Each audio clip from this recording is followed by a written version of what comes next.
Alright then. Getting tabled. Getting tabled. Getting tabled. Getting tabled. Getting tabled. Getting tabled. With the Bruce, the Yank, and Captain Socks.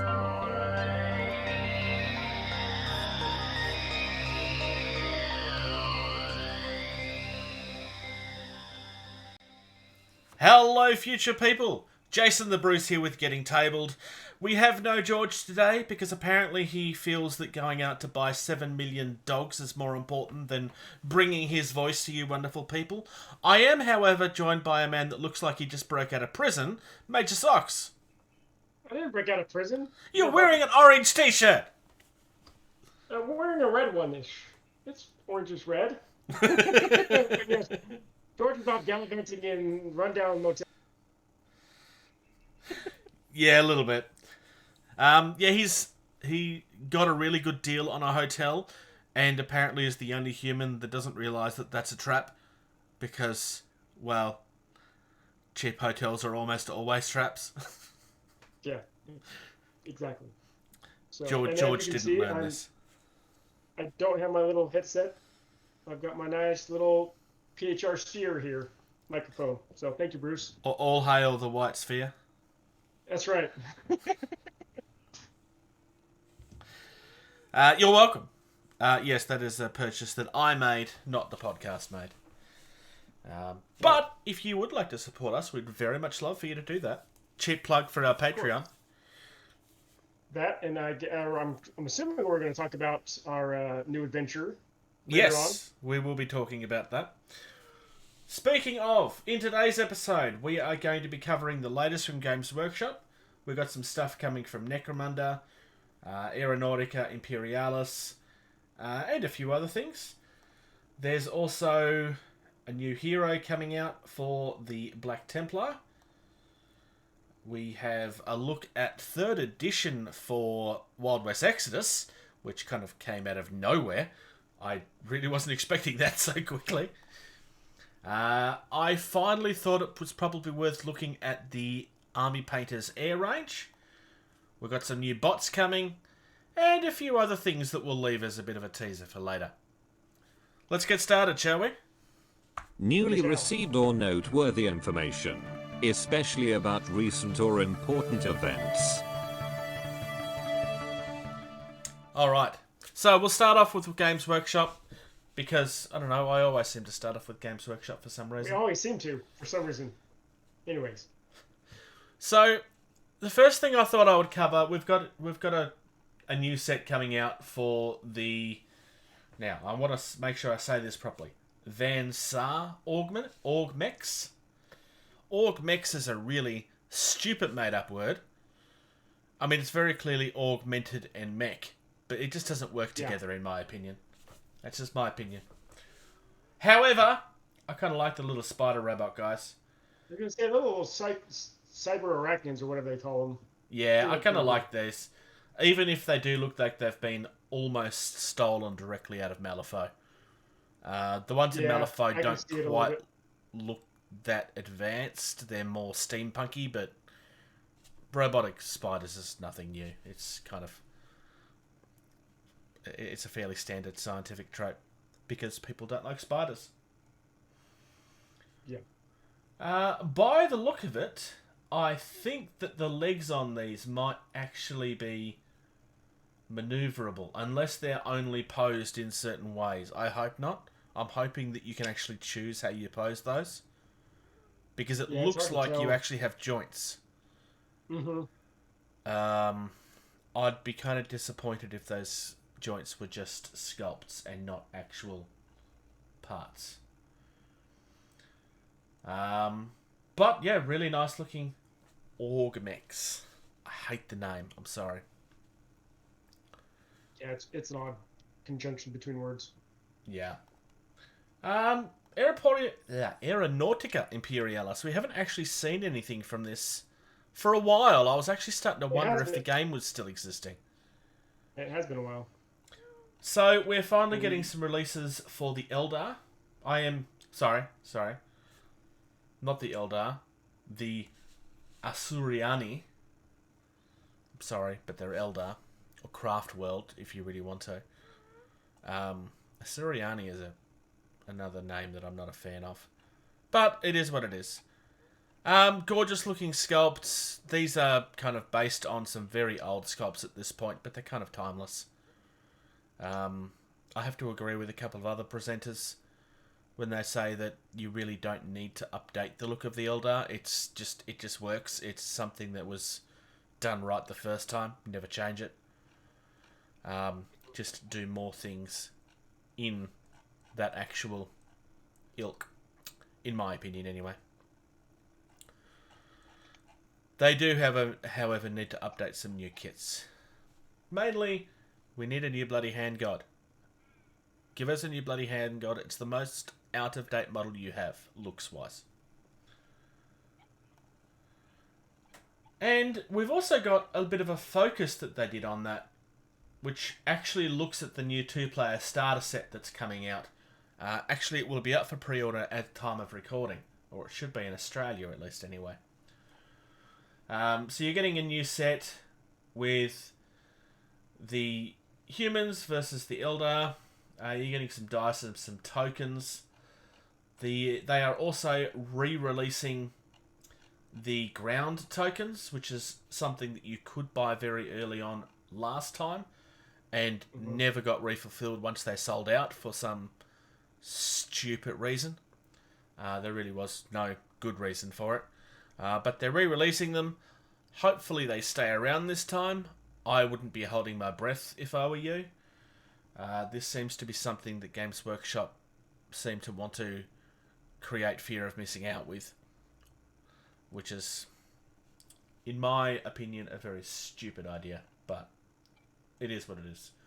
We're also getting the pre-order for the Nurgle plushie, which is nice. Ever since that was teased, it's kind of been, ooh, I like that. I'm not buying it, I just like it. Mm-hmm. So, not a huge amount coming out of Games Workshop, news-wise. Not right now. Well, not that was worth covering anyway, but there was a lot that came out over Gen Con, so I'm not really surprised. The last one, of course, is the hinted at Hero. This is another model that we kind of haven't seen for a while. But now let me see if I can get his name right. His name is Grimoldus, the relic-saving and orc-smashing High Chaplain of the Black Templar. Say that 5 times fast. Grimoldus, the relic-saving and orc-smashing High Chaplain of the Black Templar. I am sorry, but I mean, it's possibly the most 40k sounding name I've ever heard. Grim Aldous. Like, seriously. It's Grim, but with a Roman name attached to it. Yeah, it is what it is. I do like the look of the model, though. I will give them that. Yeah, it does look pretty cool. You get a bit of a teaser trailer with who the guy is, and it's a nice looking model. I just think his name sucks. That's just my opinion. I got a thing with names today, apparently. Yeah. I kind of like the guy holding the big banner with the skeleton. The Cenobite. Yeah. Yeah. I was just looking at that as well, actually. All of it's very much Primaris scaled, which shouldn't surprise anybody. I like that, I will give this, I like the idea of a hero whose sole purpose isn't just going out and killing things, but also trying to retake these relics that have been lost over time, which is a huge part of the 40k lore, is that we just don't know anything anymore. So there's been so much lost to time, and so these guys are going out and capturing it, in theory, to help the human race, but from memory, I think they just kind of keep them and lock them away so nobody can ever steal them again. I could be wrong on that, but I got this feeling that that's what they end up doing. I don't know which, out of the servitors, I'm not sure which I prefer. Whether I like the banner, like you said, or whether I like the totally not a Jesus allegory of a guy carrying a giant cross that's actually the double-headed eagle thing. Yeah. Because that's clearly the idea that that's based on. Sculpt-wise, anyway. And I'm not having a go, but that's just very clearly what that was inspired by. Yeah. Moving on, though. Like I said, this reveal from War Cradle really did surprise me. The current 2-player starter set has been around for a while. It's a good few years old now. It's not ancient by any means, but not only are we getting a new 2-player starter set, which already was a surprise, this is also the beginning of 3rd edition. I don't really... I'm excited for this. I mean, it's really nice. I'm kind of dreading having to go out and look up the rules for my faction, the Warrior Nation. Not that they're out yet, but that means that I'm going to have to update all of my cards and everything and get them reprinted again. The good thing about this is all their cards and so forth are online, so you don't have to go out and buy a card pack that a company could then go and turn around and make outdated in 3 weeks. Not that I'm pointing the finger at any particular company at all. Simon? Right, they're not the only ones, because I'm... Oh, no, there was a story recently where they sold these premium foil cards for hundreds of dollars and then made them outdated before their customers even received them. Oh, it's insane. Yeah. There's a lot of very upset people. Sculpts on these models, which shouldn't surprise anybody that's a fan of Wild West Exodus, but these are all awesome. Speaking of evil-looking spider robot things, this is very, very steampunky. This is another one of the we found technology from somewhere and we've just used it to corrupt everything. I like Captain who is it? Carl Fredrickson. He almost looks like a mix between Iron Man with his little wrist blaster and one of the sheriffs. But I do like the little, like you were saying, the little spider calves and strider calves and whatnot. Yeah. They so do look pretty cool. You've got the Union and the Enlightened in this. And actually, yeah, you are right. It does really feel like a Spider-Man. Now, actually, hang on. I think that's Nikola Tesla, I think, from memory. Yeah, the first one of the first models you see is Nikola Tesla. Yeah. Oh, you're talking about okay, I see what you're talking about. But then you got Gustav Eiffel that has the wheelchair-looking thing. Almost reminds... Yeah, the chair-looking thing. It almost reminds me of... Did you ever see the movie Wild Wild West with Will Smith in it? You're not the first one to make that comment, actually, and I agree with you 100%. It almost looks like that guy from the villain in that show. So yeah. To quote... now, hang on. Who was it that said this? It was Jerry from Beasts of War when they were talking about this yesterday. They asked him which of the factions that he prefers, and he without missing a beat, he comes out with a line of something. Of course, I'm going to get my Wiki Wild on. It was just straight off without. He didn't even. It clearly wasn't a setup. He just came out of the top of his head with it. That's awesome. It is worth noting that Beasts of War are now owned by the same company that owns War Cradle. But I'm not having a go. I'm just pointing that out. That's not hidden information by any means. Well, and it's not Beast of War anymore. It's on tabletop? Yeah, it's technically both. Yeah. My favourite from this set probably might actually be the Strider Cav. I mean, I do love the Iron Eagle and the Iron Horse. I was just going to say, I like the Iron Eagle too. I like the fact that we finally got a different version of the Iron Horse that's actually a regular thing. Very interested to see what ends up happening with the 3rd edition, because obviously we don't really know anything about the 3rd edition yet. But there is a campaign book in there, I noticed as well. Yeah. That's going to be new. Not that playing campaigns is new, but having an actual campaign book is new. Looks like a good quality set, honestly. It looks... I mean, if it's priced anywhere around where the current one was, that's going to be a bargain. Except I'm going to have to buy the new gubbins and everything for it. I don't know if the cards will be the same. This is the only thing I don't know at this stage, is that I don't know if I have to go out and buy a new deck of cards or anything. I doubt that I will, but I don't know. time will tell. And it doesn't say when, but it says it's coming this month. So yes.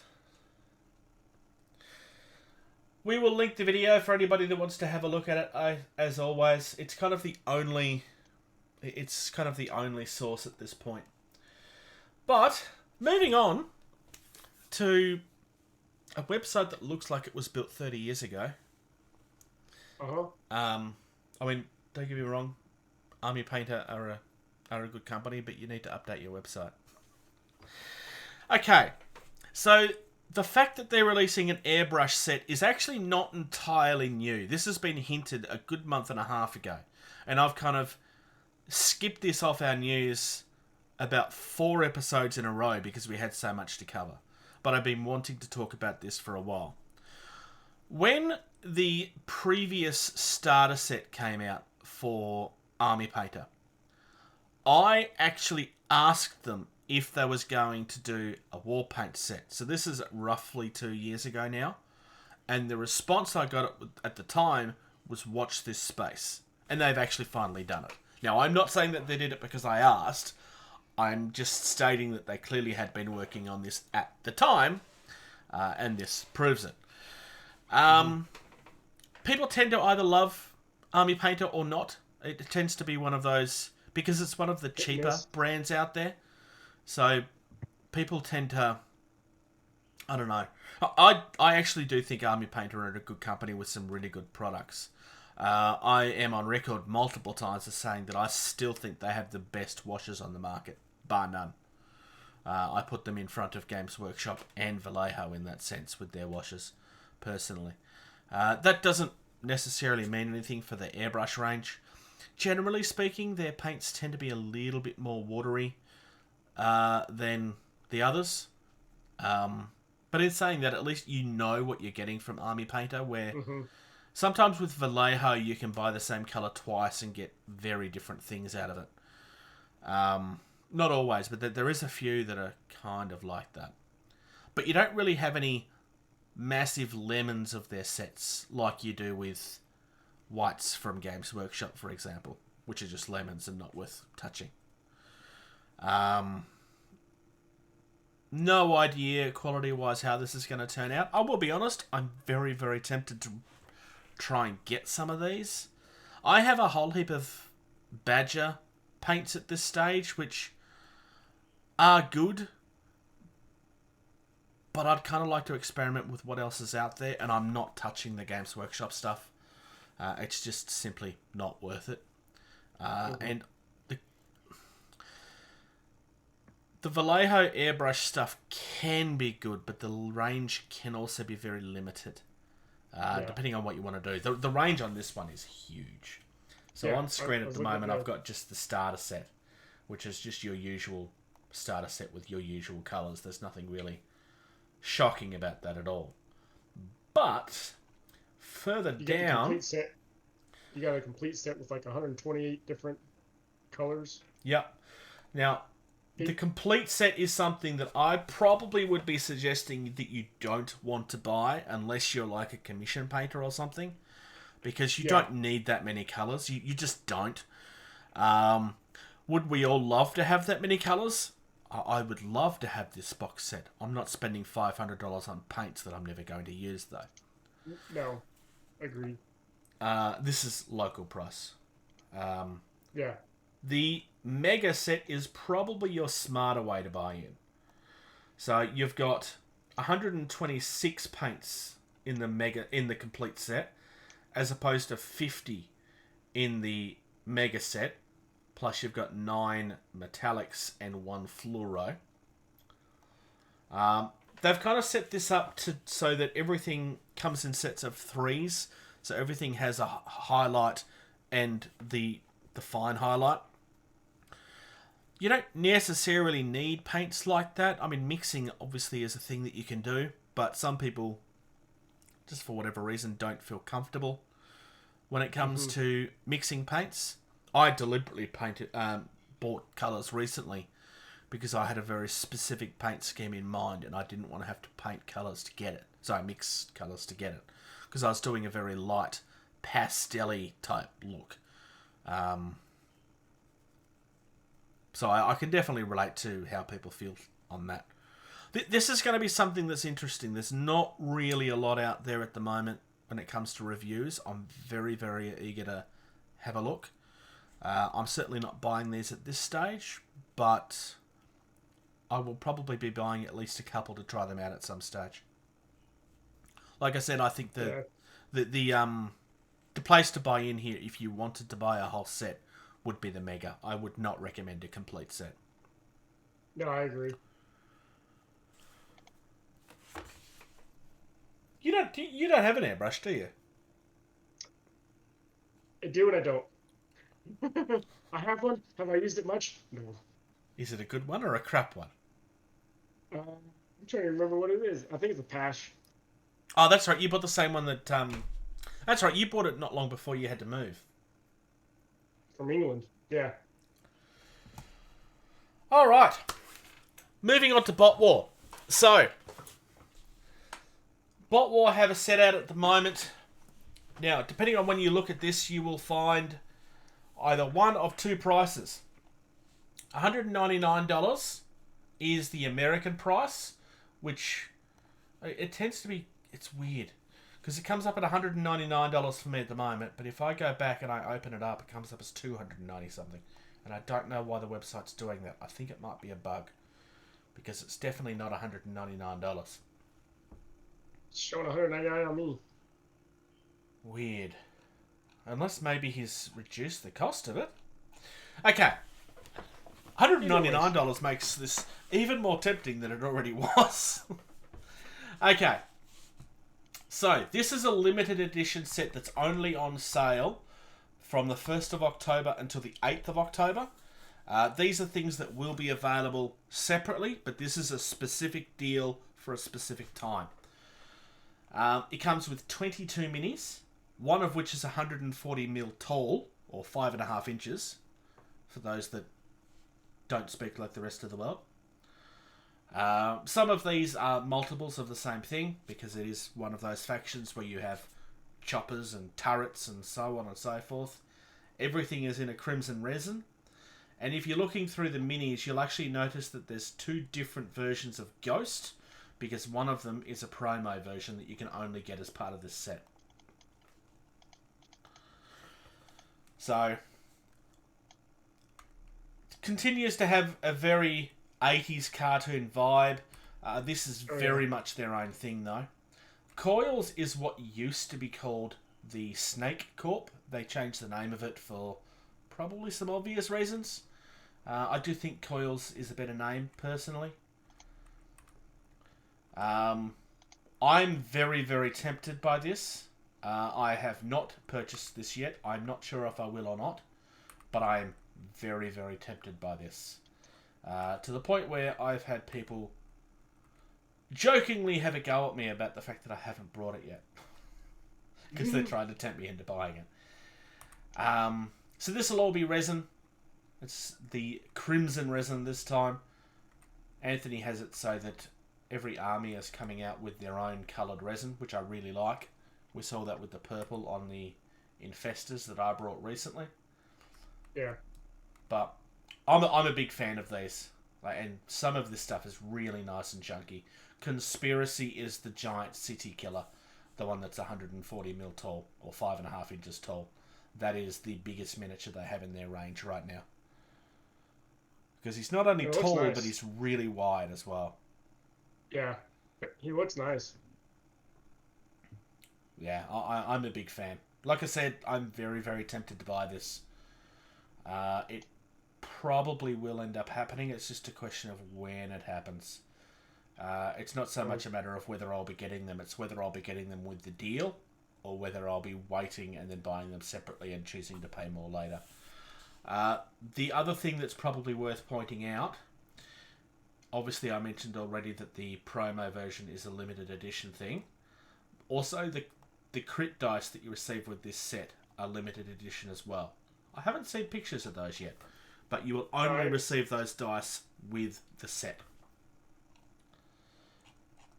So, yeah, Anthony's got a pretty good set on his hands here at the moment. We've known this has been coming for a while, but given that it's now actually available.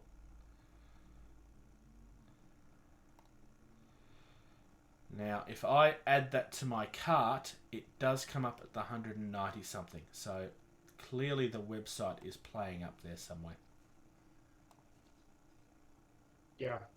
I want to say that it's Australian dollars versus not Australian dollars, but that doesn't make sense.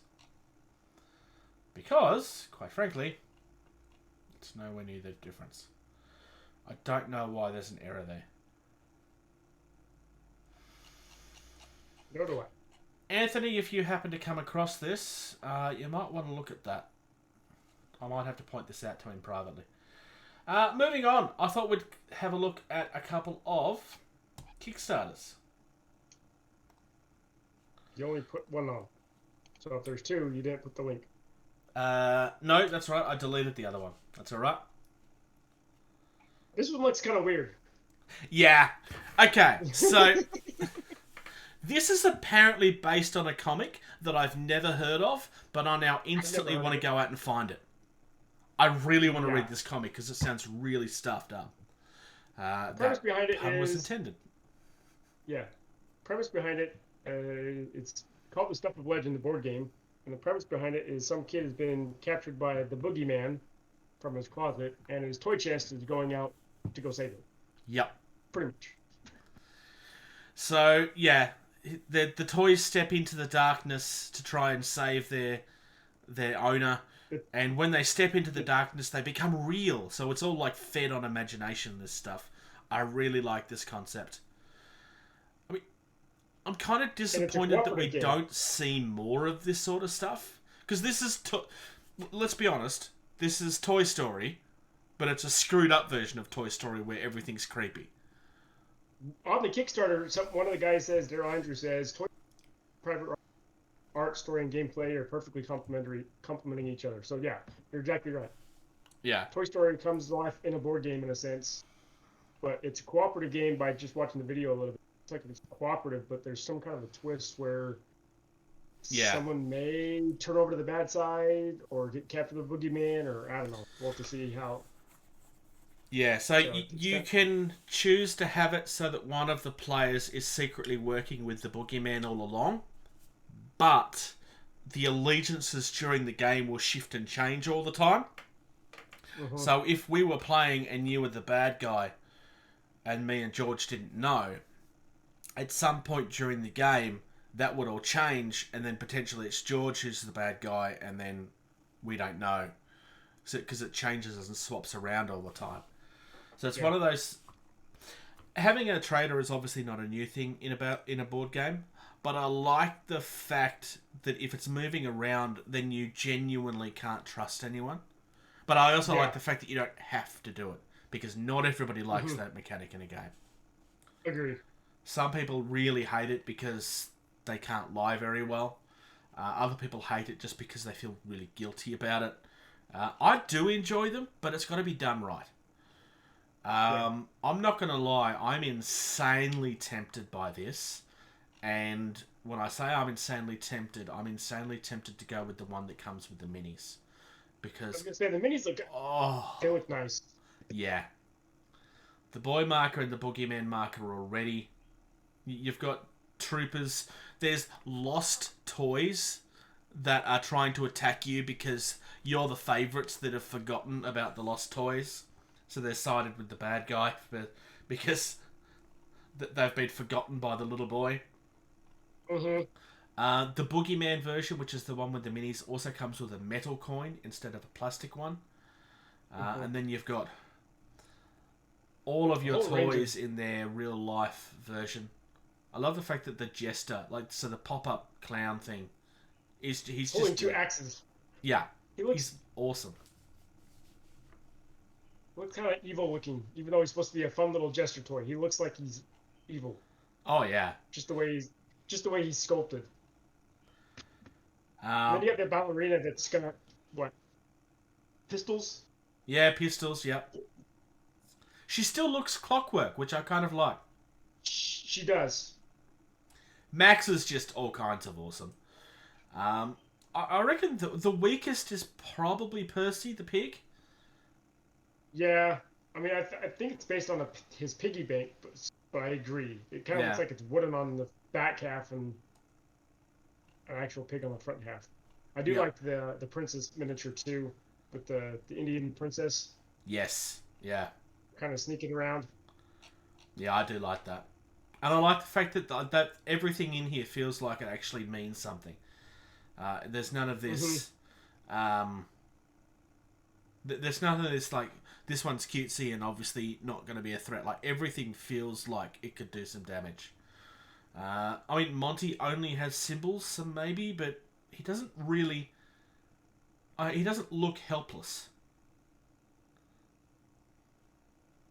Yeah. For a moment, I thought that he had a horn, and then I realised that it was his tail. But it does kind of look like he has two horns there for a second. From the front side, yeah, I can see that. But he's got little red cap that most monkeys with the symbols you see have. But yeah, I can see from that one angle, it almost looks like he does have the horns. And the only other thing these come with the same game trays that the game that George and I brought, which was Super Fantasy Brawl, but they're shaped to be toy boxes, which is kind of cool. Yeah, I thought that was kind of awesome. Yeah. I'm a big fan of these. Not everybody was, because they take up too much room, because they're designed to be carrying things in the box. There's also a version you can buy that comes with art, because there's like one version of each of these. I'm not so much interested in that, but it does tend to be something that's very popular. Like I said, I'm insanely tempted by this.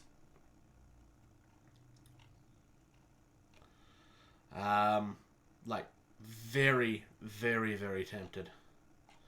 And I've got a reminder here that I need to fix up my He-Man pledge, which I will do after we finish recording. Alright, our last story. Now, I want to preface... No, it's our second last story, sorry. Mm-hmm. I want to preface this next story very clearly, because the source that we are using states that it's news. However, it's the only news source on this, and I'm not entirely convinced that it's reliable. Although the story is believable and reported that they are looking to sell, this is the only source that stated that it's already happened. So I want to preface that this is rumour. Oh, okay. Well, I had it when I looked last night. I'm trying to remember where I saw it. I want to say I saw it as part of my Legion groups. Yeah. Well, there was a lot of rumour that started last week. So the rumour was that the owners of Asmodee, which is who owns Fantasy Flight, Atomic Mass Games, etc., they are the biggest name. Z-Man. Yeah. They are pretty much the biggest board game, miniature game owner in the world. Yeah. And rumor is that they are being sold for an astronomical price. I can't believe how much they're asking for. 2 billion euros, which is what, about $3.6 million or something? I might look that up. 2.35. 2.35? 2.35. Oh, okay. But still, it's huge. It's ridiculous. So, Asmodee was only purchased roughly around 2 years ago. This is a rumor that started circulating last week. It was the 26th. It might have been the 25th was the earliest I saw. So this particular news article is sourced from a French website that says that it's already been purchased for that price. However, it doesn't say who brought it. And it's the only source that I've seen that says that it's already sold. So I would consider this to be rumour at this stage and not confirmed. The possibility is that if it is happening, maybe it hasn't been finalised yet. I mean, look, if they want to sell, they will sell it. It's not like this is something that would be difficult to sell. But a $2 million purchase happening within a week of the owners deciding that they want to put it on the market, there's no way that's happening that quickly unless it was already planned. Yeah. It does. The article does say that there's a couple other investors that are thinking about buying it, one in France and one here in the U.S., so we'll see what happens. But yeah, Asmodee, like we said, it's one of the biggest. They own Days of Wonder, they own Z-Man games, they own Catan series, Fantasy Flight, like we mentioned, AMG. Yeah. I mean, they own a plethora of games. All of which are huge. Yeah. I mean, Fantasy Flight are big enough by themselves, let alone the entire company. Yeah. It's also probably worth note, like, I doubt that there'd be much from the board game side of things that you'd need to be concerned about. I do, however, have concerns over the wargaming side if there was new owners to come in. Because new owners, one of the first things they tend to do is focus. Make some changes. Yeah, they like to change things. Now, in saying that, I think that they would be very, very stupid to damage the tabletop side of things too much. My hope would be that one of the things new owners would do would be finally to fix what is Asmodee's biggest problem right now, which is their distribution. And it has been long before COVID was a thing. It's been a problem from day one of every Star Wars game that they've done. And this isn't just the community that's been complaining about it. It's been stores worldwide that's been complaining about this. Maybe that's why the owners want to get rid of it. Maybe they don't really have the answers, and maybe they're just tired of trying to fix it. If they've even been trying to fix it at all. I honestly have my doubts that they ever have tried to fix it. Because it's been selling. What's the problem? It sells. So. Yeah. Those of us in the Star Wars community have always been wondering why it takes forever for reprints to come back out, new stuff to actually hit the market, because sometimes they're 2, 3, sometimes a month late from the date that they're supposed to come out. And then some people, okay, so like, for example, the Wookiee Warriors are already out, the new version of the Wookiee Warriors, and not out here in the U.S., it's available in Europe, and it's available in Canada, but not here in the U.S. Yeah. Because of delays and stuff like that. And so I know of people that have been ordering here in the States from stores in Canada. We currently have a store in Australia that's running they're running a campaign to get signatures for people to... Petition is the word I'm looking for. Yeah. Because they've received all of their stock for a whole heap of Marvel stuff and a whole heap of Star Wars stuff that's been available in the US for over a month, and they're being told by Asmodee that they're not allowed to sell it yet. And yeah, it's crazy. To the point where if they do sell it without permission, there's ramifications. Yeah. And this is stuff that's already a month old at this point. And yeah, I mean, I have not signed this petition because it's being run by a store, and I don't really know the store very well, and I can't help but wonder if maybe there's a little bit more to this story, but it's definitely... The reason I'm mentioning it is it's a very good example of just how badly Asmodee have been handling this for a long time. And again, this is not COVID. This is something that's been a problem from day one. And not just in the wargaming side. Why have one release date for one part of the world and not the same release date in a different part, when you know shipments are going to be arriving about the same time, or you could hold off for a day or two or a week if needed? Or why continually promise dates and not deliver, which they have been doing a lot. On the Atomic Mass Games side of things, Atomic Mass Games won't comment on release dates at all, because it's outside of their control and they can't do anything about it. Yeah. And ironically, I mean, I have seen the community attack them over this when The community knows that it's not them that's doing it. But you target the only company that you can get your hands on, I suppose. Yep. Absolutely. So we'll see. We'll see what comes of this. If this actually comes into play and Asmodee is sold. Yeah. We'll see. Hopefully whoever it is have a better grip on how to fix this problem. Because the current owners are not dealing with this at all. And I don't think they're even trying, quite frankly. My get with how quickly they're selling this, I think they're just out there to get the profit from selling it, is my mind. Yeah. They may have, you may be right, they may have tried to fix it and figured that it can't be done from their end, so they're just kind of... I don't think they've tried at all, honestly. And you may be right too. So they may be just trying to see what profit they can come out of it. It doesn't take 2 years to fix these problems. Yes, COVID had an impact, but you had almost 2 years before COVID actually really came into play to try and fix some stuff. Can you repeat that last bit? You kind of cut out halfway through your sentence. So they bought it about 2 years prior to COVID. So you're right. They had 2 years that they could have tried to fix it. Is it coming through now?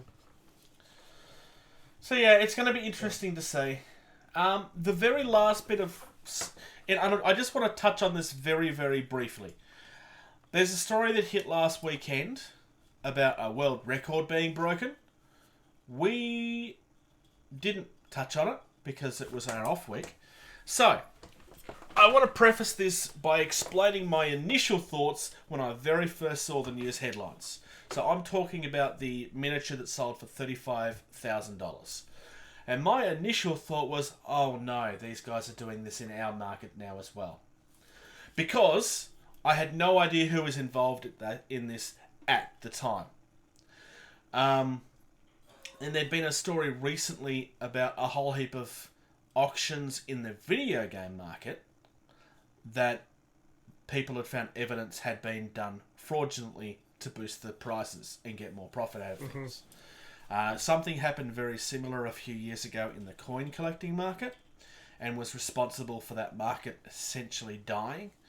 Dying is probably not the right word, but it's similar sort of people involved. That's why I had concerns over this story. However, those concerns were just completely wrong.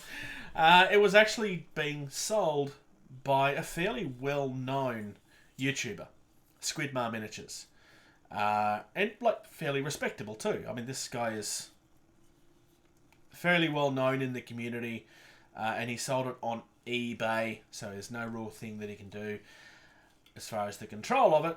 I mean, apart from creating free accounts. But we know that he didn't create a free account because we know who it was that brought it. And I know the people that brought it. It was House of War here in Australia. So, in the video where this went live, he actually talks with Devon Riordan, who again, I know personally. And they were talking about how they kind of felt like they were buying a piece of history. And I could see that. Mm-hmm. For those that are not overly familiar with the actual kit itself, this kit is a fairly notoriously horrible kit. It's a nightmare to build. There's a reason why this was so rare, because it was just a disaster of a kit. It was never really a cheap kit. It was always an expensive one. It certainly never sold for anything like this, though. But it was also painted really, really nicely. Apparently this is one of a couple of them that they're going to be purchasing because they want to make a diorama in the store. This is kind of a goal that they've had for their store for quite a while. House of War is the largest miniature store in the Southern Hemisphere.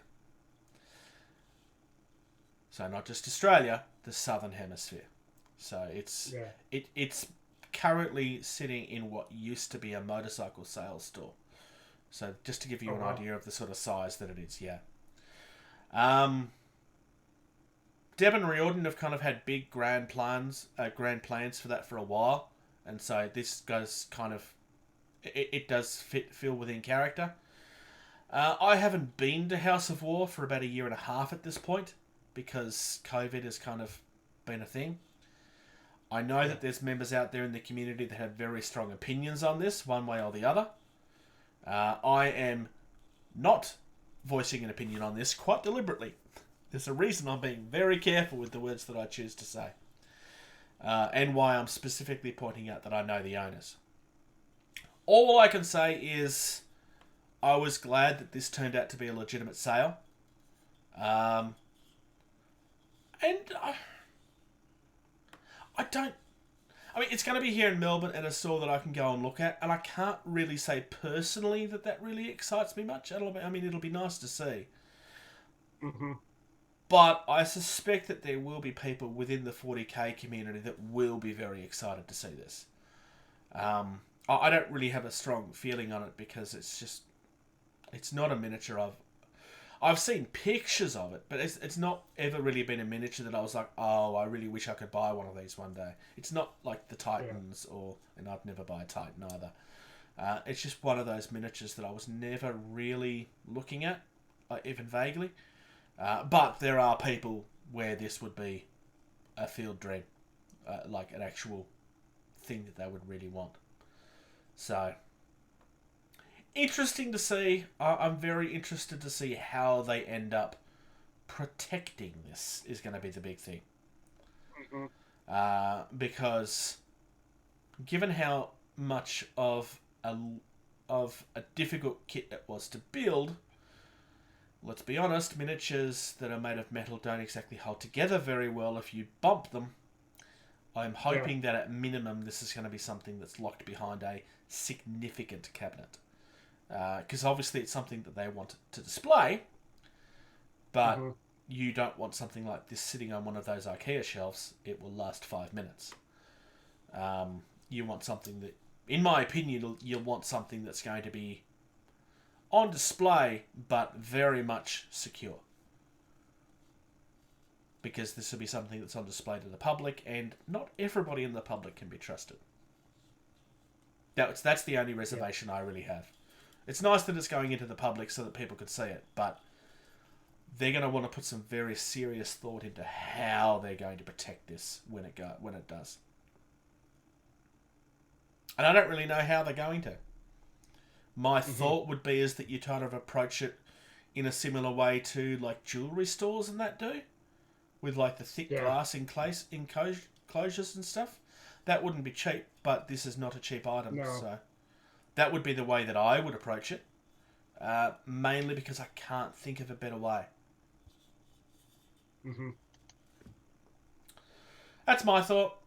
Have you seen the miniature yourself? I know you're not a huge 40k person, but no.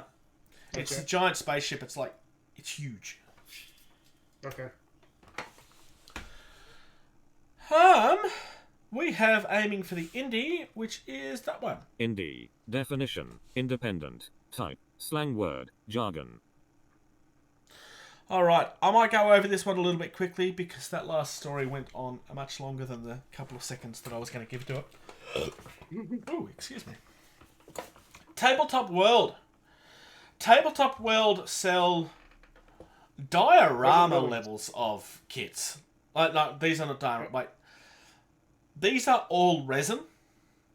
These kits... They look amazing. Oh, yeah. There's a reason for that. There's also a reason why they're expensive. These are hand-built by the team, hand-sculpted, and then cast. Like, these things are insane levels of detail.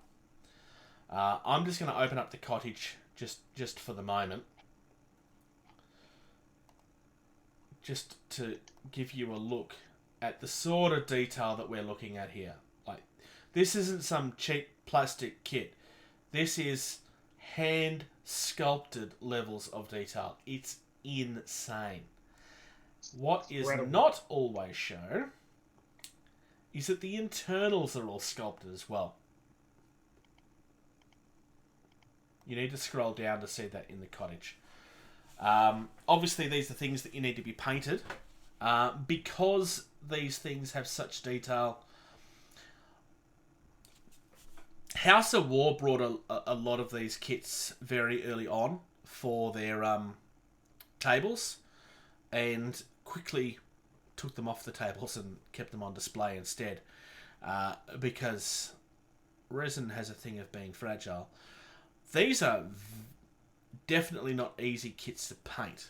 Because of the amount of detail, you really... Like, these are the sort of kits that you're going to ruin your brushes on. Because it's just going to scratch the... They are... Like, you paint them and they... Like, washes will do wonders on this. Dry brushing will do wonders on this. But getting that initial colour down is something that's going to take time. There really is no quick solution to kits like this. And this is the sort of kit that you are either going to need or not need.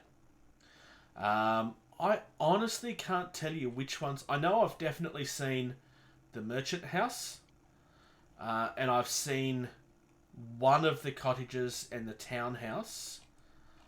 I've seen the Stone Bridge. I mean in person, just for the record. But I'm not sure what other ones. I think I might have seen the Blacksmith. The reason that I say that these sort of things are either something that you will either need or you won't look at twice is because these are very expensive kits. They're very, very high detail kits that if you want them, you know that you want them. And if you're not really interested, you're not really going to give it much of a second thought. And I'm not having a go at the kits. It's just when it comes to expensive kits like this, either, oh my god, I need this, or, well, I could do that with an MDF kit. It's not going to look as nice, but it's not even half the price. The sort of... Look, can you get an MDF kit to look at that? Well, maybe.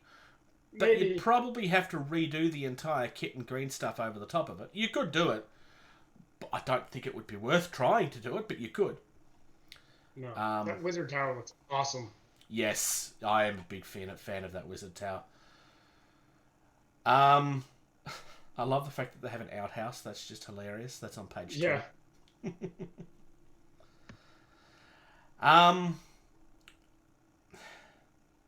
Like I said, I've seen this stuff in person, and I was going through trying to find an indie and came across this, and I'd almost kind of forgotten that this existed, if that makes any sense at all. But yeah, I just was like, oh no, yep, I have to show this off.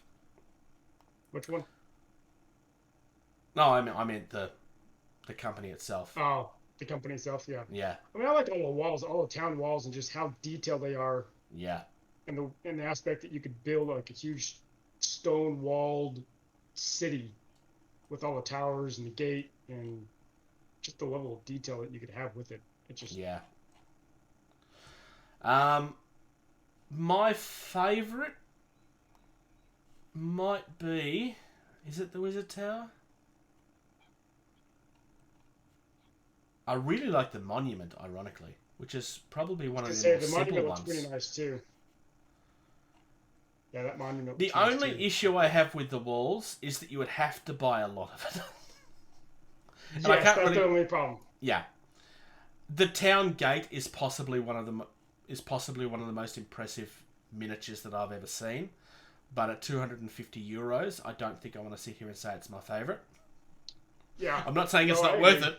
The size of that kit is astronomical. But it's just not what I would buy. And when each town wall section ranges between $33 and $35. Yeah. Well, I mean, if you want some towers in there, you got $72 for a tower. So, looking at good sized stone wall, you're looking at a good $1,000 or so. Yeah. The weight of the town gate is 2.5 kilos, which, for the record, is 5.5 pounds. I was gonna say, it makes sense with that thing being as large as it is. And it's all resin. Yeah. So these things are expensive, but that gives you an idea of why they're expensive. Because postage on this isn't going to be cheap either. That's the other thing that you need to remember with kits like this. Mm-hmm. Because you're posting 2.5 kilograms of resin. It's going to cost you a pretty penny. All right. Shall we cover some hobby? Uh-huh. Trim, glue, prime, paint. So obviously George isn't here, but George, Yep. for his hobby, has been waiting. Yeah.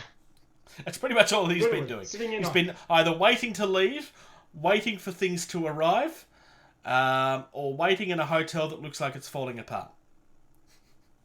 Yeah, pretty much. What have you been up to? So I'll move my camera up just a little bit. There's a new addition on that shelf. Can you see it in the back?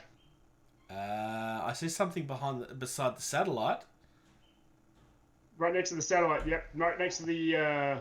So I got the lunar lander. Oh, that's finally arrived. Nice. Yep, got that. But then also played some Star Wars Armada with my son today.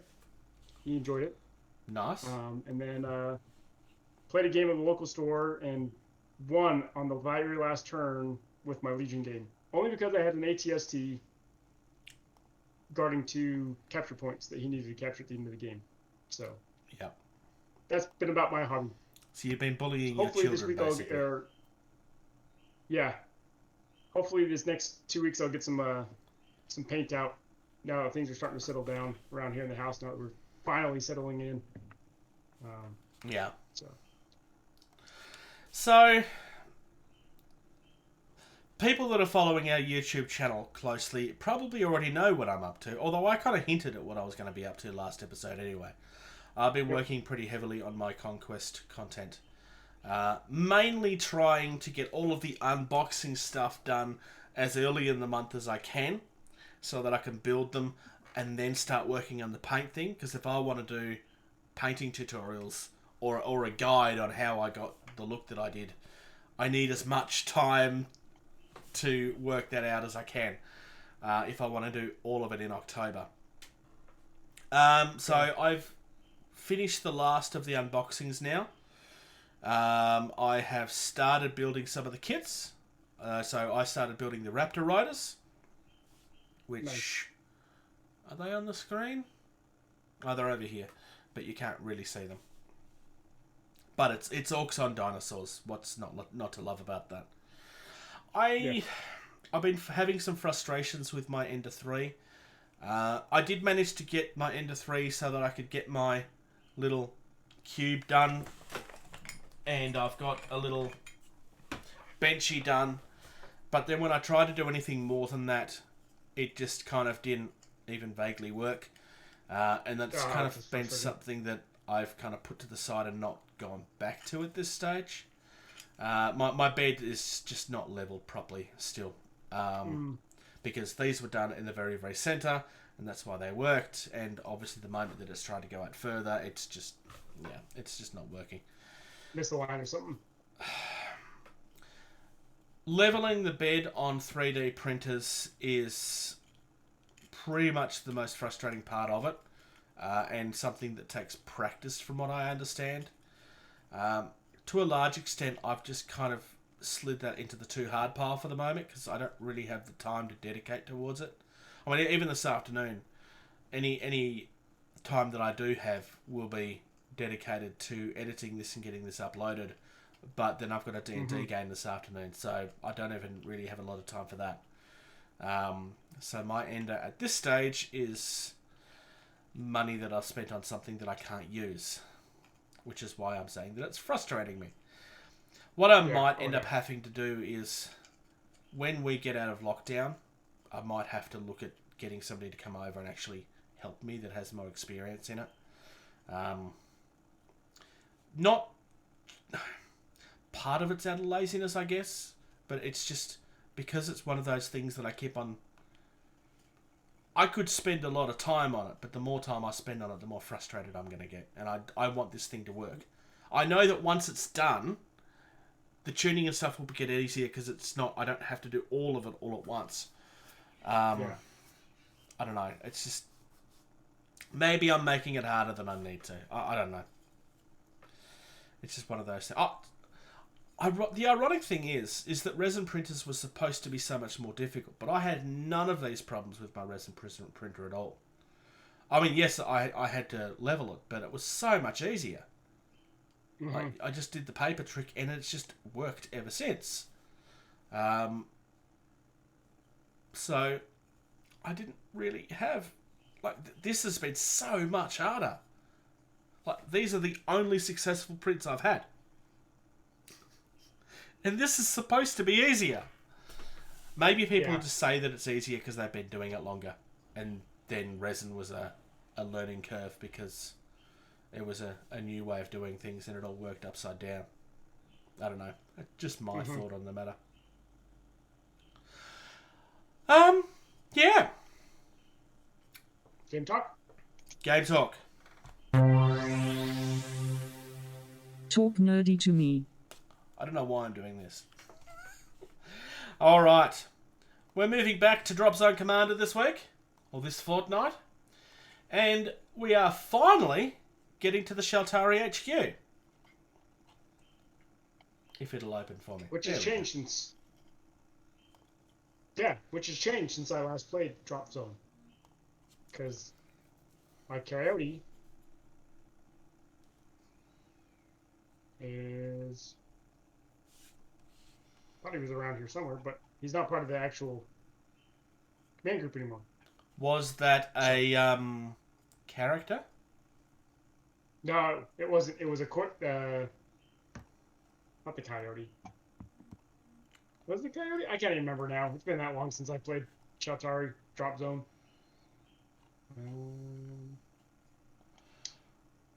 Shaltari. I'll think of it as we're talking possibly. All right. I'm going to start on the Daimyo battle suits because this is something that we kind of questioned some time ago because we couldn't figure out where they were. Yeah. So it turns out that the battle suits, and that was largely because I didn't know the game well enough to know what was happening. So the Daimyo battle suit is HQs. They are 65 points.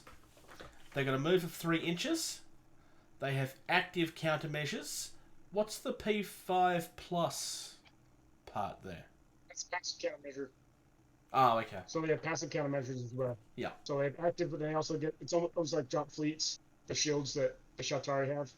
These guys have shields all the time. Okay. Yep, that makes sense. 9 armor, 4 damage. They infantry 2 plus. They have a special which is command center. I'm going to need to go and get my rulebook, aren't I? And they're resilient. So resilient is a rule that we've come across before. They have a weapon called the web projector. So apparently they're Spider-Man. There's no move and fire. There's no arc. Its range is close quarters.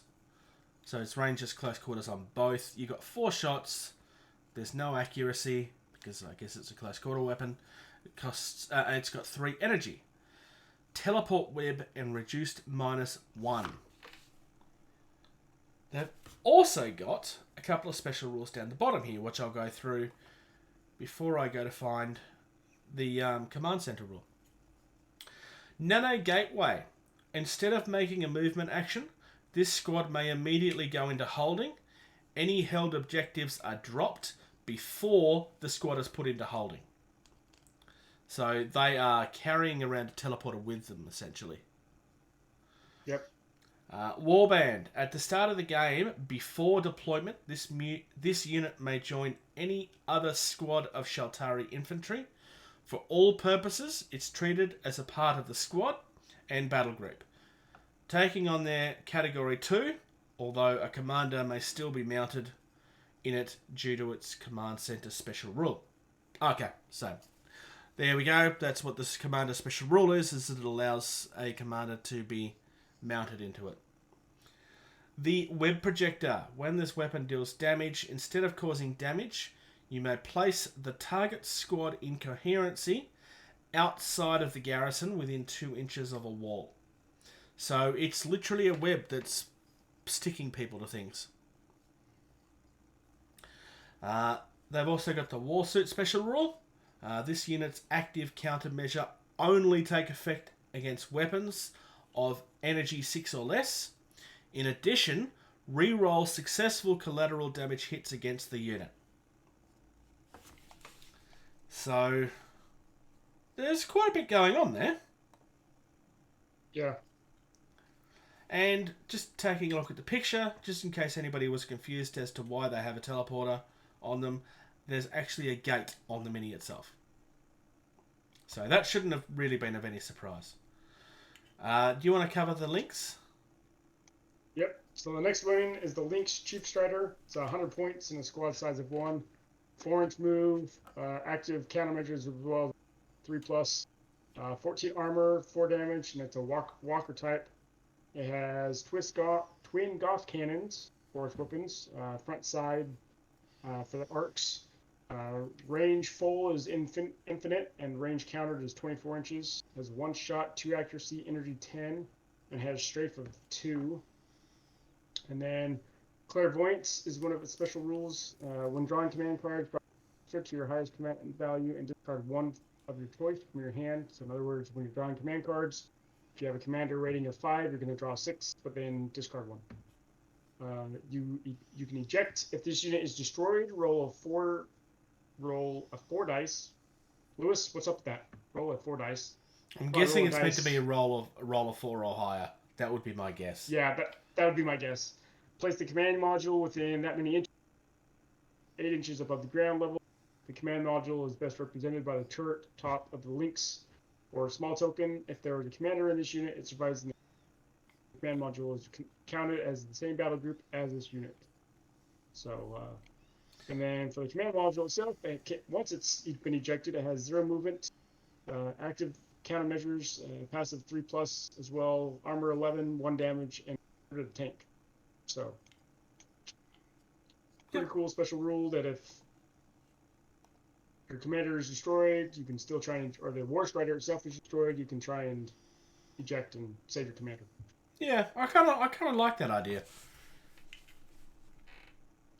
So that's actual what I remember the Coyote or whatever it was from the beforehand, but he didn't have the little grill on the front, so it looks like the same squat or same miniature, other than the little chieftain's headdress at the front. You're not talking about the Jaguar War Strider, are you? The Jaguar is down below in the standards. Yeah, I know, because it looks very similar, but it doesn't have the headdress. It is. It's very similar. But there's a leopard as well in heavy. Yep. There's the leopard, there's a panther, and then there's an ocelot. And then there's a puma. They have a bunch of different heavy war striders. Large war striders, as to say. I'm just trying to figure out what this one is that you think that's missing. I don't know the army well enough to know. All right. I don't think it's missing. They've changed it to a Lynx. They've just remodeled it as a Lynx Chief Strider. Oh, okay. The original War Strider commander that I had back when version 1.1 was around. So you've got a unique one. Anyways, I do. But I can probably use it as a Lynx because it looks the same. Yep. Other than the little blue headdress on the front. Well, the last one we have is the Frustrate Command Ship. That's 160 points, so easily the most expensive. It's got a squad size of 1, obviously. It moves up to 20 inches. It's got active countermeasures. And its shielding is P5+. And then it's E+3. What's the E+3 thing about? Evasion. Okay. So the accuracy. So I believe with evasion, the accuracy goes up 3. Yeah. For the attacker. 10 armor, 6 damage, and it's an aircraft type. Just in case that wasn't obvious. Got a couple of weapons here. We've got a Foe Crusher Cannon. So its move and fire is 10 inches. It's got full arc. Its range full is... Sorry? Oh, front arc. Sorry. Yes. Sorry, yeah. I'm confusing the two. Range full is 18 inches. Range counted is the same. 1 shot, 3+ accuracy, and it's got an energy of 12. Devastator 3. against tank and walkers, so it's going to be very good against those. Devastator 4 against large, so very, very effective against a lot of things. Large units. Yeah, just you're not going to be taking anything out with that's an infantry. It's all going to be tanks and walkers, and yeah. You've got a disruptor cannon. Move and fire is 10 inches. Front arc 48 inches on both for that one. One shot. Energy 3 again.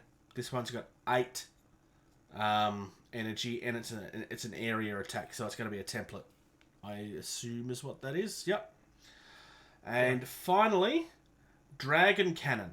No move and fire on that, but this is front, side, and rear. 12 inches on both.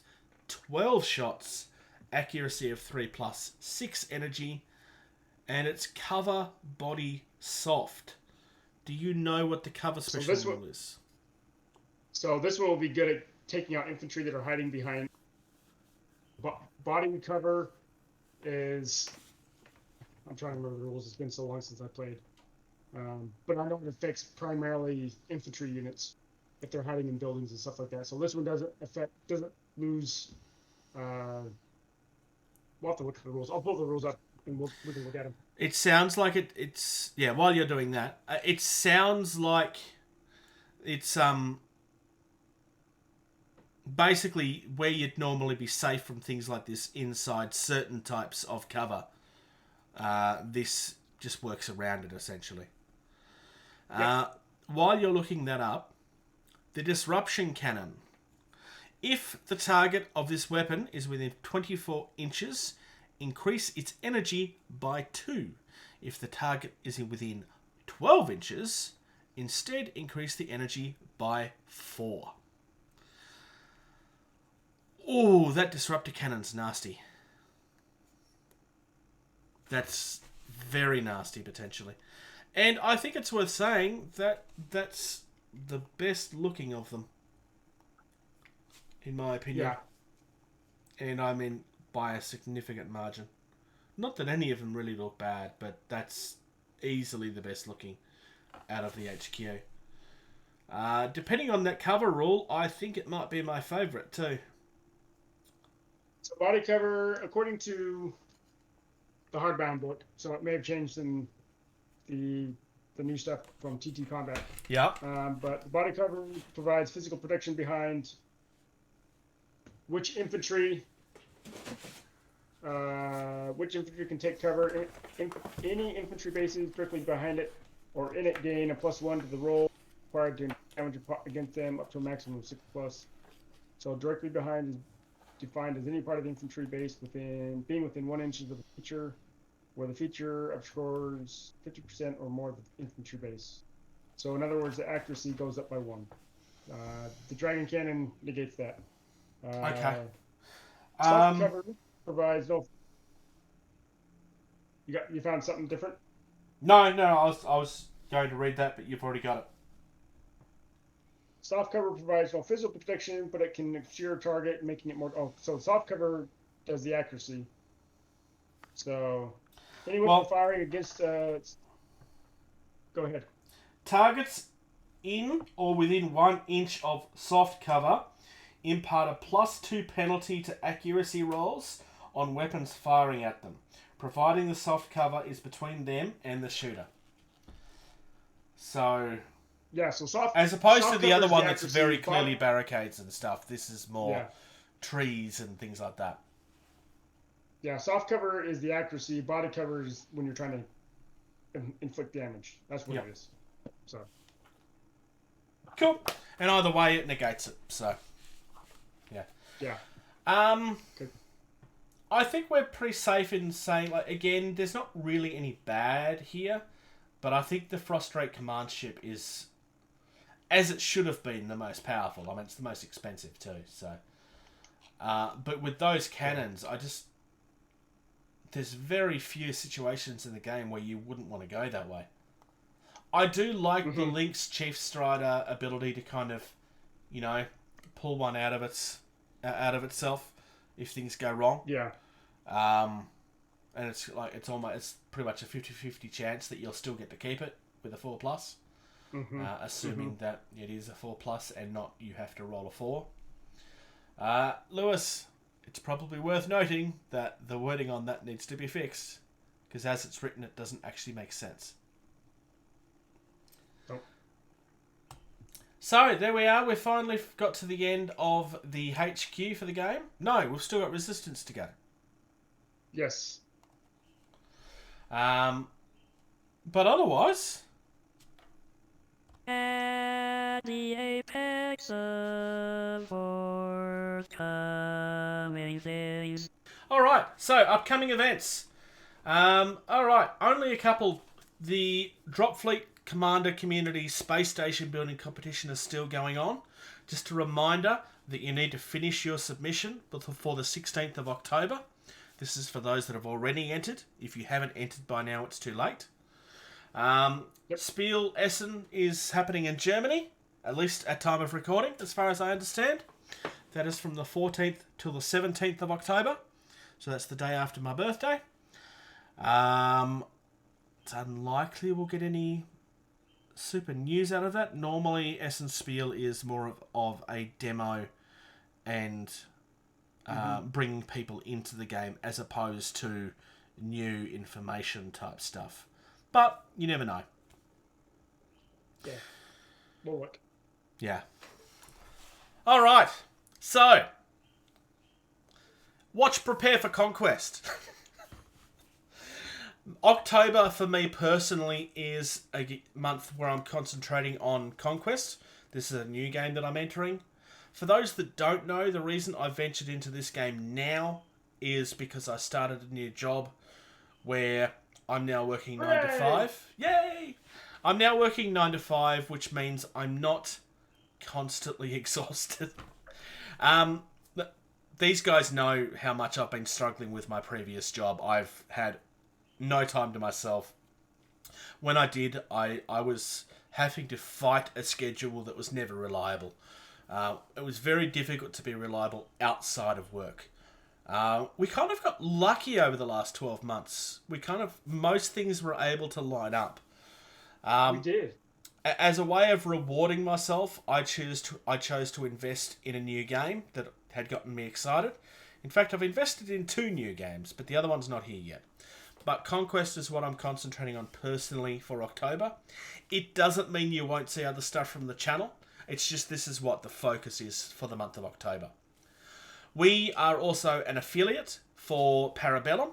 When we reached out to them in regards to using some of their artwork in the videos, they actually said, hey, would you be interested in?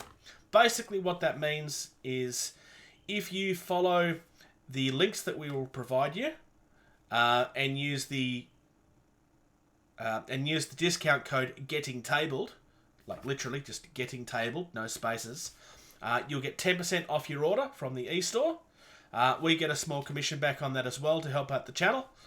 Doesn't cost you a cent other than what you are probably going to be buying anyway. And you get it for a little bit cheaper. We're not a huge channel. We are trying to get our numbers up. None of our videos on YouTube are monetized. So the only support we have at this stage is the few people we have on our Patreon. Thank you guys. You are definitely appreciated. Yes, very much. And anybody that chooses to use this. Like we mentioned earlier, I actually purchased Sox's new microphone personally. Just because I felt like I wanted to. For the people that were teasing me about purchases, yes, this is one of the reasons why I haven't bought coils yet. And I appreciate it. I really do. Because we're expanding our range of being able to do this a little more professionally instead of little... Yeah, and it's the audio quality holds up as opposed to... Much better. That was always a compromise.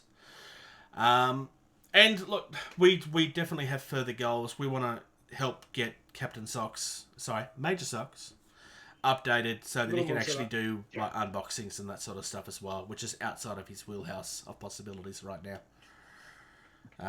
Probably starting with updating your camera. Probably. But we'll have to get there. We'll work towards it. Actually, publicly setting goals is something I think we need to do more of, because we don't really talk about what our Patreons and so forth are going towards very often, and I think we should do more of that. Yeah. That's us again for another fortnight. I need to reopen the thing that I closed. That's us for another fortnight. Thank you, Major Socks. Thank you, Bruce. I'm glad that you broke out of prison for us. It's muchly appreciated. It's actually, so this shirt I got at Gen Con when I went, actually demoed for Ares game that makes Cells of Glory and Wings of Glory. So I actually demoed for them while I was at Gen Con back in 2017. So this is the staff shirt that I got for demoing for them. You need to talk to me about Wings of Glory at some point and give me your opinion on it. Oh. I almost brought into that a couple of times. It's a fun game. Mainly because there's a fan-built Snoopy flying around that I really want. Yes. I really want that mini. I've tried to get people to sell it to me before, and I've not been able to get a copy. But, for now... Thank you. Thank you. Thank you. Thank you. Thank you. Thank you. For listening to Getting Table. Music used in this podcast was created by Eric Matyas at soundimage.org.